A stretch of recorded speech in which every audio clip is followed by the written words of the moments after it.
There was a time in this country not so long ago when talking about socialism favorably could get you into a heated argument, especially during the Cold War and the battles over communism. Or it could lead to something much worse and dangerous during the days of McCarthyism.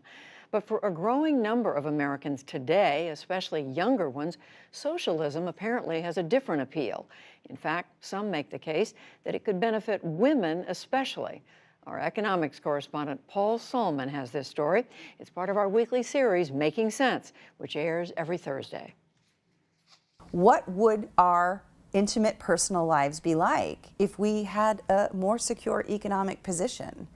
That question is at the heart of University of Pennsylvania anthropologist Kristen Ghodsee's college course, viral New York Times op-ed, and now book, Why Women Have Better Sex Under Socialism.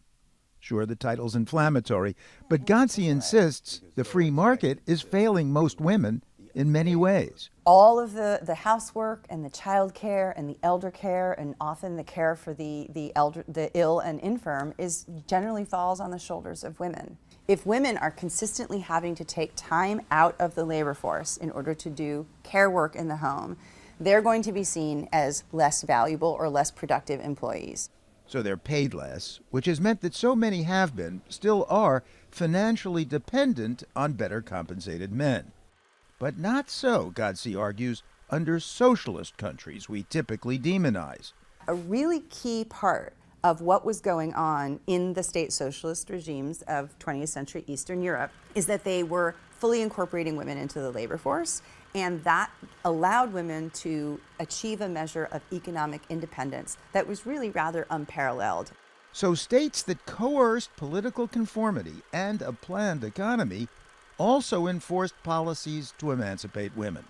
For example, something like maternity insurance, what we would think of as job-protected paid maternity leave, or kindergartens and creches that are basically available to all women, federally funded or nationally funded in some way. So these were all policies that were put in place to reduce the economic burden on women for care work that is done in the private sphere. But wait a second, socialism? State control of production and politics? Didn't the Berlin Wall's toppling squash that dream? Anyone nostalgic for the Soviet Union? To many Americans, socialism is political devil worship. But others now think capitalism has also gone a bit far.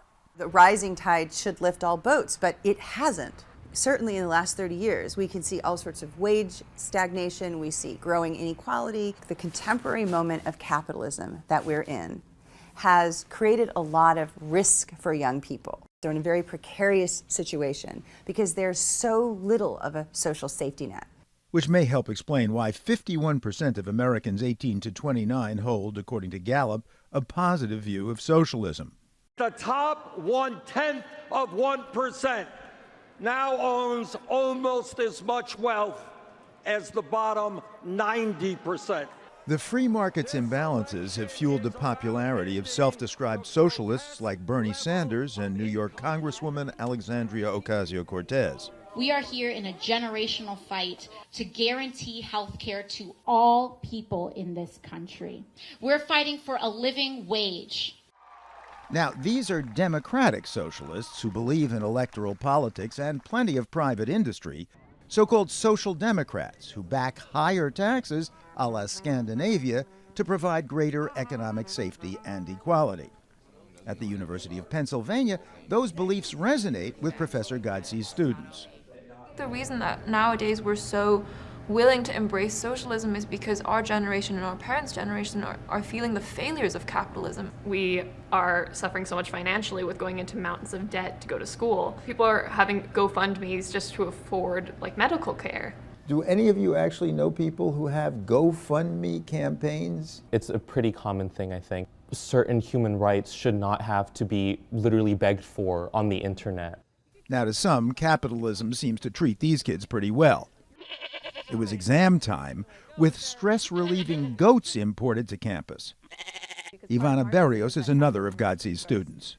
I don't think any of us are trying to deny the ability of capitalism to produce wealth, but after that has happened, after we've created this wealth, we should redistribute it.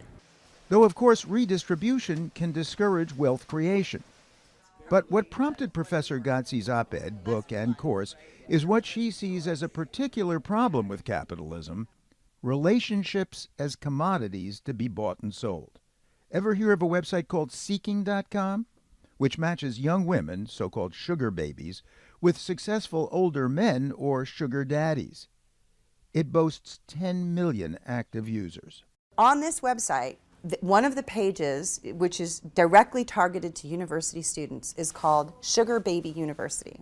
It has a debt clock that is increasing in real time, and the language of the website is, don't go into debt when you can be somebody's sugar baby instead, and take the time and affection that you might otherwise spend with random hookups on campus. You can actually get paid for that time. Time is money, proto-capitalist Ben Franklin pointed out in 1748. But money destroys the bonds of human relationships, wrote Karl Marx exactly a century later. And capitalism can commodify everything, says Ghodsee, including sex. But among the problems behind the Iron Curtain, Croatian journalist Slavenka Drakulic points out, no commodities at all. Women were very much burdened with lack of bare necessities, for example. You go to the supermarket, there is nothing there. So if you have to queue up to put something in the fridge, it's quite savory. They couldn't, so to say, cultivate their femininity because there was nothing to cultivate it with. It was still a very hard life, and it also fell on women's back. And let's not forget that tens of millions of people died under communist planned economies that led to famines, purges, labor camps. I want to dispel any impression that I'm trying to say that life was a paradise behind the Iron Curtain. There were many, many problems with these 20th century state socialist regimes. But Ghodsee asks, why not at least try socialist policies that empower women, like Denmark and Sweden do? One of the most insidious legacies of the Cold War is that we have completely lost our ability to look into these 20th century state socialist countries and see if there was anything good, if there was anything at all. They thought a society where the sort of profits of society are kind of invested back into social services, and where women had opportunities for economic independence outside of marriage, that relationships would be more authentic and more satisfying ultimately, because people are not looking at each other in a transactional way. But wait, the book's sales pitch, for a monetary transaction, mind you, is the claim that women have better sex under socialism. Based on what?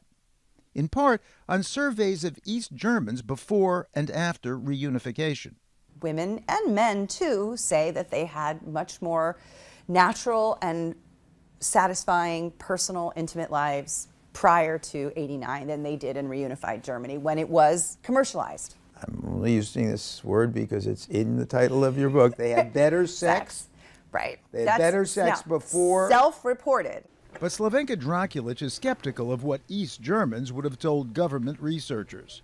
They didn't volunteer to give the answer what they really feel, but rather the proper answer, rather the right answer that is anticipation of the right answer. So I do not trust these statistics. But in the end, Ghodsee is making a general point. What I want to do is to say, hey, look, there are these interesting facts about Eastern Europe, and that we can actually also see them operating in Scandinavia. And so why not have a conversation about how socialist policies don't only impact our economy, but what about our personal lives?